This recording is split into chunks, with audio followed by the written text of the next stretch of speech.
ini ada gugatan seorang warga negara ke Pengadilan Negeri Jakarta Pusat ya, namanya Subhan, menggugat Gibran Rakabuming Raka terkait dengan persyaratan sebagai calon presiden dan wakil presiden. Sama ya syaratnya, yaitu soal ijazah.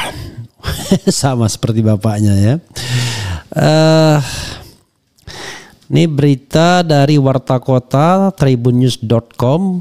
Berikut ini jadwal sidang gugatan terhadap Gibran di PN Jakpus. Akankah jabatan wapresnya gugur? Oke, kita bacakan ya.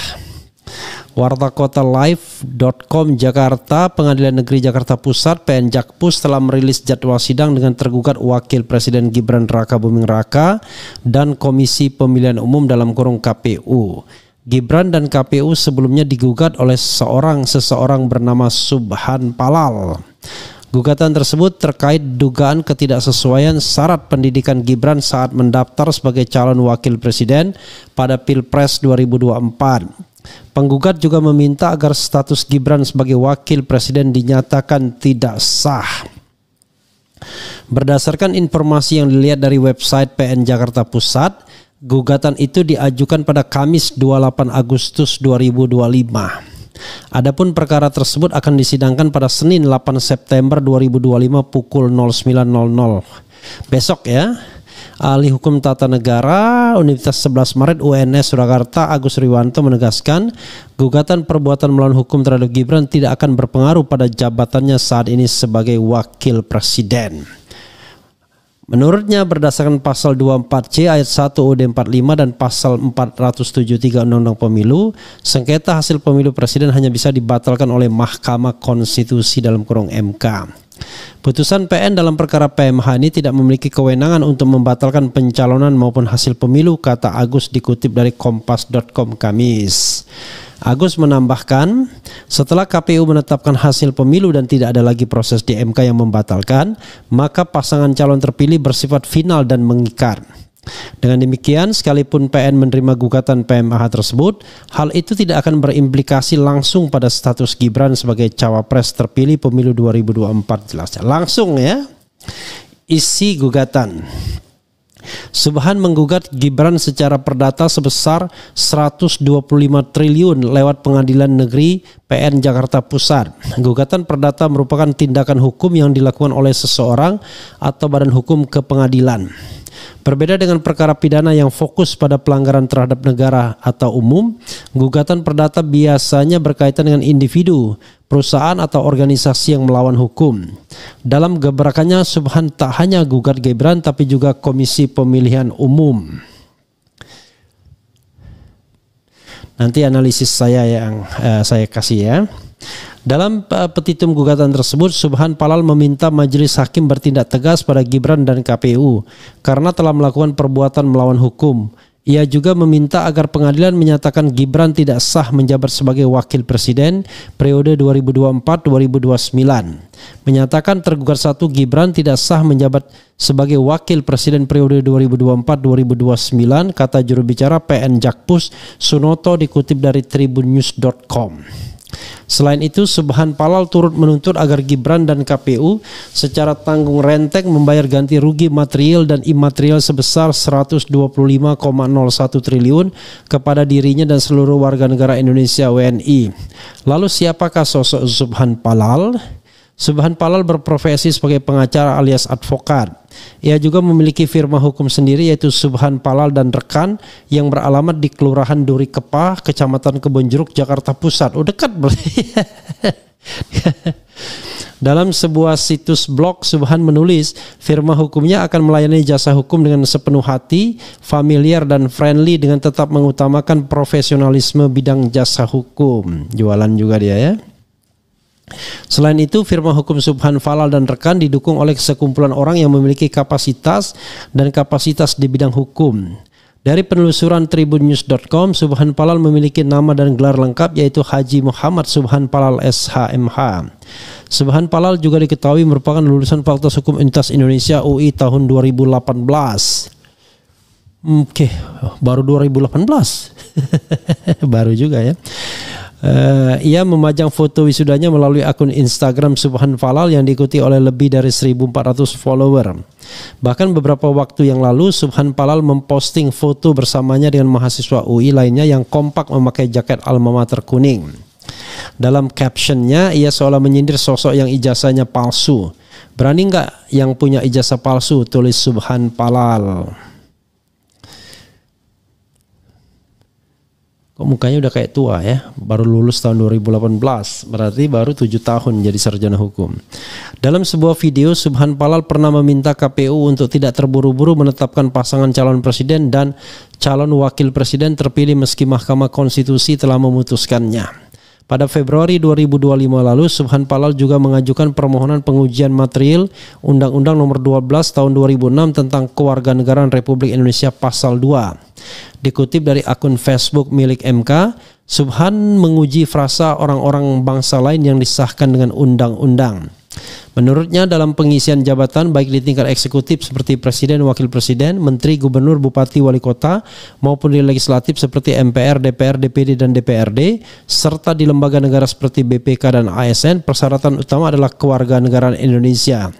Namun kenyataannya banyak orang dari bangsa lain yang tidak memiliki pengesahan sebagai WNI justru mendapatkan kesempatan yang sama dalam pemerintahan. Sementara itu dalam gugatan perdatanya Subhan Falal menyebut Gibran tidak memenuhi syarat sebagai calon wakil presiden. Sebab putra sulung Presiden ke-7 RI Joko Widodo alias Jokowi itu tidak menempuh pendidikan menengah yang diselenggarakan berdasarkan hukum Indonesia. Subhan mengatakan Gibran menyelesaikan pendidikan SMA di Orchard Park Secondary School, Singapura. Hal tersebut menurutnya tidak memenuhi ketentuan dalam undang-undang pemilu. Ia menilai KPU turut bertanggung jawab karena tetap meloloskan pencalonan tersebut. Syarat menjadi cawapres tidak terpenuhi. Gibran tidak pernah sekolah SMA sederajat yang diselenggarakan berdasarkan hukum RI, ujar Subhan.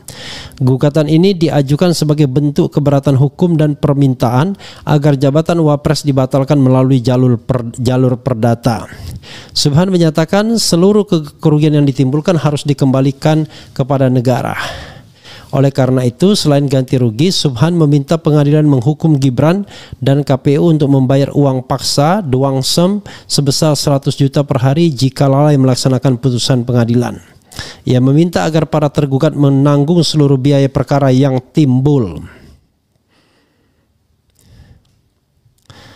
Dalam sebuah wawancara, Subhan menggugat Gibran dan KPU atas niat sendiri bukan dorongan orang lain. Ia membantah ada faktor-faktor politik yang membackingi dirinya untuk menggugat Gibran. Saya maju sendiri, enggak ada yang sponsor, kata Subhan dalam program Sapa Malam yang ditayangkan melalui YouTube Kompas TV Rabu malam.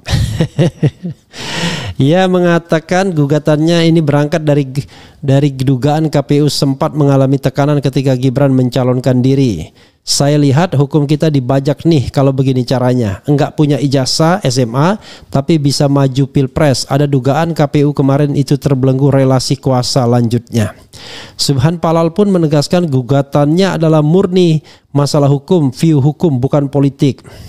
Adapun gugatan ini terdaftar dengan nomor perkara 583 dan seterusnya dan sidang perdana dijadwalkan pada Senin ini ya. Berikut isi petitum.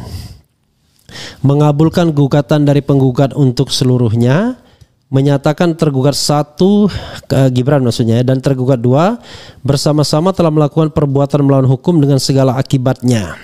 Menyatakan tergugat 1 tidak sah menjadi wakil presiden Republik Indonesia pada periode 2024-2029. Menghukum para tergugat secara tanggung renteng membayar kerugian material dan imaterial kepada penggugat dan seluruh warga negara Indonesia sebesar 125 triliun 10 juta rupiah dan disetorkan ke kas negara. Menyatakan putusan ini dapat dilaksanakan terlebih dahulu with forward meskipun ada upaya hukum banding kasasi dari para tergugat. Menghukum para tergugat secara tanggung renteng untuk membayar uang paksa duangsem sebesar 100 juta rupiah setiap hari atas keterlambatannya dalam melaksanakan putusan pengadilan ini. Menghukum para tergugat secara tanggung renteng untuk membayar biaya yang timbul dalam perkara ini. Hingga berita ini ditulis belum ada pernyataan dari Gibran maupun KPU terkait gugatan tersebut. Baca, oke. Ya, sobat RH sekalian, itu ya.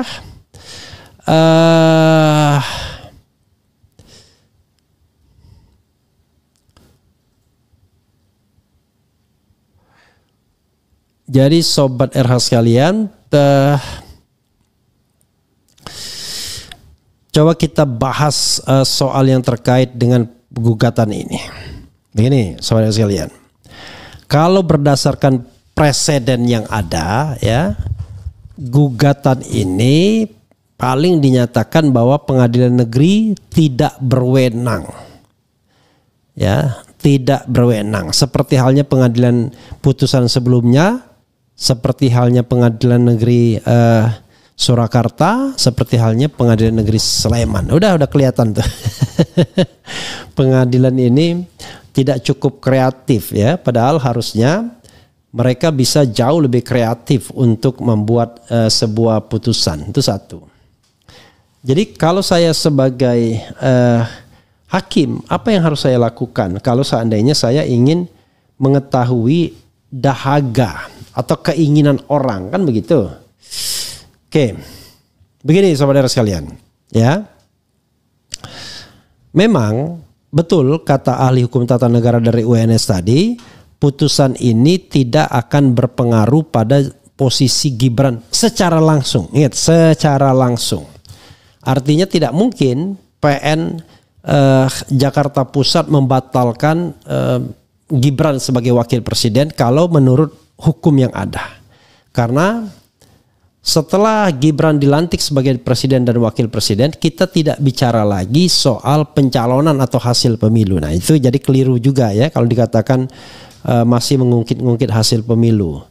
Ya, jadi kita tidak lagi mengungkit hasil pemilu. Jadi yang kita ungkit adalah kondisi di mana Gibran bisa di-impeach atau dimakzulkan. Nah, yang memakzulkan itu ya tentu bukan pengadilan negeri. Lalu apa yang bisa dicapai oleh pengadilan negeri? Yang bisa dicapai oleh pengadilan negeri adalah pembuktian apakah ijazah Gibran sah atau tidak. Apakah Gibran punya ijazah SMA atau tidak.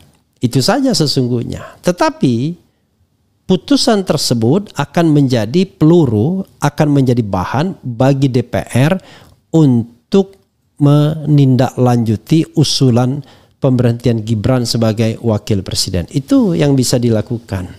Kalau pengadilannya nggak sontoloyo, berani ke depan. Tapi kalau pengadilannya sudah takut sebagaimana putusan sebelumnya, maka akan dipastikan bahwa yang namanya pengadilan negeri mengatakan dirinya tak bertanggung jawab. Jadi sobat era sekalian, dari semua tuntutan ini ya, memang tidak semuanya bisa dipenuhi di pengadilan negeri. Seperti misalnya ini, mengabulkan gugatan dari penggugat untuk seluruhnya, tidak mungkin seluruhnya. Menyatakan tergugat 1 dan tergugat 2 bersama-sama telah melakukan perbuatan melawan hukum dengan segala akibatnya. Bisa, tetapi terbatas ya. Menyatakan tergugat 1 tidak sah menjadi wakil presiden Republik Indonesia pada periode 2024-2029. Tidak bisa dipenuhi oleh pengadilan negeri. Menghukum para tergugat secara tanggung renteng membayar kerugian material dan imaterial kepada penggugat dan seluruh warga negara Indonesia sebesar 125 triliun 10 juta rupiah. Bisa, tetapi jumlahnya yang masuk akal. Ya. Karena sudah dinyatakan melakukan perbuatan melawan hukum. Menyatakan putusan ini dapat dilaksanakan terlebih dahulu meskipun ada upaya hukum banding kasasi dari para tergugat. Secara teoritis masih bisa. Menghukum para tergugat secara tanggung renteng untuk membayar uang paksa. Secara teoritis bisa, cuma mungkin jumlahnya. Menghukum para tergugat secara tanggung renteng untuk membayar biaya yang timbul dalam perkara ini. Bisa. Jadi satu-satunya yang tidak bisa dilakukan oleh pengadilan ini adalah menyatakan tergugat 1 tidak sah menjadi wakil presiden Republik Indonesia periode 2024-2029. Itu saja. Ya. Jadi konsentrasinya ada pada deklarasi atau statement bahwa Gibran misalnya tidak memiliki ijazah SMA Republik Indonesia. Kenapa ijazah SMA Republik Indonesia itu penting? Begini, ini terkait juga pendidikan akhlak.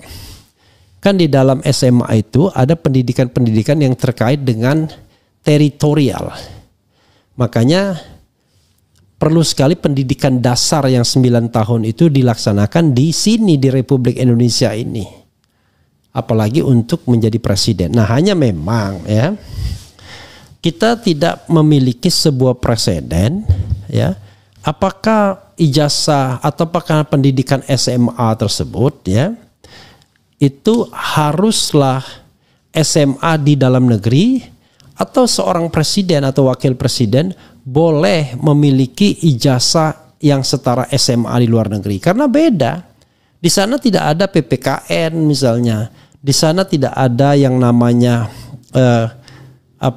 pendidikan Pancasila dan lain sebagainya. Dia belajar sejarahnya juga bukan belajar sejarah Indonesia. Paham ya? Karena itu menurut saya memang pendidikan dasar harus diselesaikan di SD, SMP dan SMA. Ya, tidak boleh diselenggarakan di tempat lain. Gitu.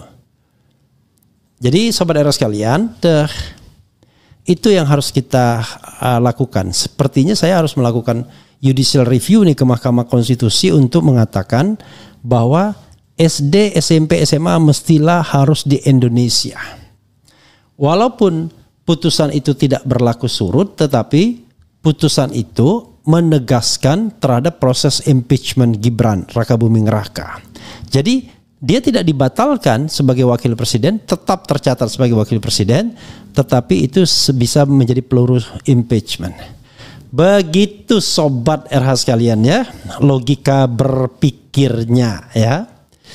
Jadi kalau dia SMA-nya di Singapura, tamatnya tidak pernah ada ijazah SMA, maka dia tidak memiliki pendidikan yang adequate terhadap hal-hal yang berhubungan dengan lokalitas. Ya, seperti sejarah dan lain sebagainya, bahasa dan lain sebagainya. Karena di Singapura dia tidak belajar bahasa Indonesia, tidak belajar bahasa-bahasa yang lain. Itu penting bagi kita untuk menegaskan bahwa seorang calon presiden haruslah orang yang SD, SMP, SMA-nya di Indonesia, agar dia mendapat pendidikan yang memadai sebagai foundation. Tapi kalau S1, S2, S3 itu silahkan saja, bukan pendidikan dasar lagi. Paham ya? Nah, ini nanti coba kita selesaikan di Mahkamah Konstitusi kalau begitu ya. Oke. Begitu sobat RH sekalian ya.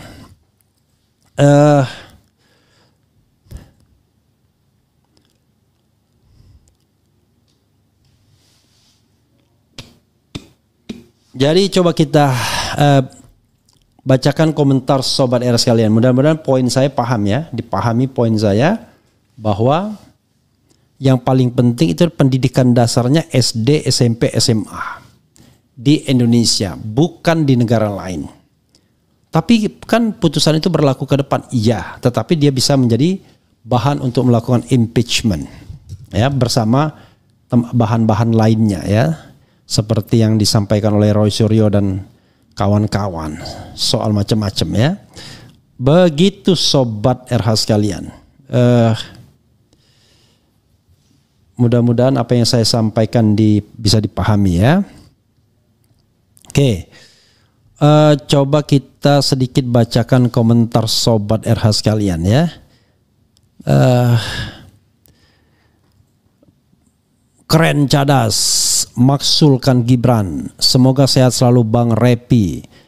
Waalaikumsalam sobatku Bang RH. Assalamualaikum warahmatullahi wabarakatuh Bang RH. Keren. Oke, lanjut terus, selalu lancar.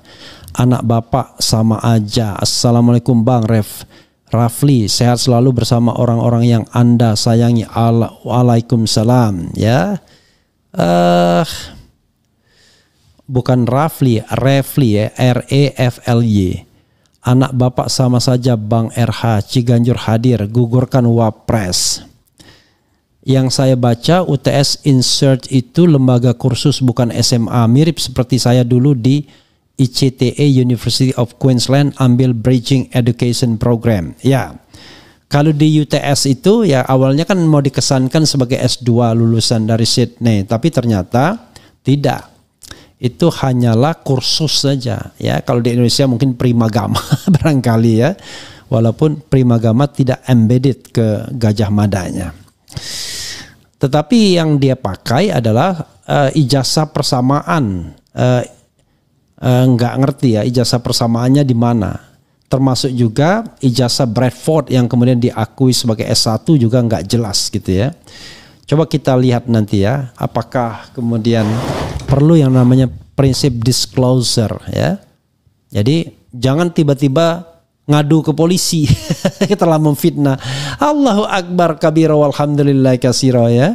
Kita mau melakukan uji publik tetapi yang ada adalah ancaman-ancaman dikriminalkan. Aneh bin ajaib ya. Nanti tiba-tiba subahan ini dikriminalkan pula kan, kacau juga. Atau orang yang membahas subahan dikriminalkan ya. Kemudian anak bapak kok sama saja perangainya ya. Makin rame aja nih, seru nih. Kebenaran terungkap, gugurkan Wapres, Allah melindungi rakyat yang tertindas ya.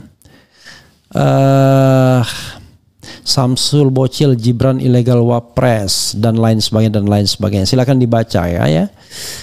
Macam-macam mau buat cerita bagiku, jika tidak ada ketetapan pemerintah aku ikut campur lagi masalah Indonesia. Oke, apa maksudnya ini? Ini keluarga apaan? Bapak bermasalah dengan ijazah S1, si anak juga bermasalah diduga ijazah SMA. Benar-benar keluarga ini dibangun atas fondasi apa? Oke, saudara sekalian ya, itu yang bisa saya share ya. Mudah-mudahan ini bermanfaat. Dan sekali lagi sobat era sekalian, saya tidak yakin pengadilan negeri berani untuk move forward. Paling dinyatakan kami tak berwenang, padahal seharusnya ada bagian yang bisa dia kabulkan. Pembatalan sebagai wapres itu nggak bisa dikabulkan, tapi yang lainnya harusnya bisa dikabulkan, terutama terkait dengan hal-hal yang diminta. Ya, apakah kemudian terbukti atau tidak dia memiliki ijazah SMA atau ijazah yang bisa disetarakan dengan SMA, kan begitu. Nah, itu menjadi bahan bagi upaya untuk melakukan impeachment. Begitu sobat era sekalian ya, mudah-mudahan bermanfaat. Silahkan baca, renungkan ya, dan mudah-mudahan ada keberanian hakim untuk move forward, walaupun saya tidak yakin from the beginning. Karena kalau dia mengatakan tidak berwenang, maka banyak sekali perilaku-perilaku dari kekuasaan yang kemudian tidak bisa dicek oleh masyarakat di pengadilan. Begitu. Tapi sekali lagi, putusan pengadilan negeri tidak bisa membatalkan jabatan Gibran sebagai presiden, tetapi bisa menjadi senjata untuk impeachment. Begitu ya. Wassalamualaikum warahmatullahi wabarakatuh. Keren, cadas.